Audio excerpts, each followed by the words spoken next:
Welcome to Aircon Solutions. Just going to show you a quick video about cleaning the return air filter. It's important to do this on a regular basis to ensure efficiency of the system. Without cleaning the filter, your system becomes locked and airflow becomes restricted. And it's like trying to go for a run, breathe into a straw really, for your poor system. So it's just a case of every return air is a little bit different. It's a case of trying to work out how it opens. This one here just opens up and it swings up. It's got a couple of keepers in the corners. It's just got a couple of keepers in the corners here.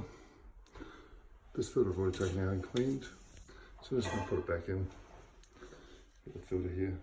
It has a smooth side and then it's got a recessed side on the other side. I don't know if you can quite see that, but we want to put the recessed side to the grill face so we're not rubbing the filter against the grill itself. Just slot that in, just gently pushing it back up.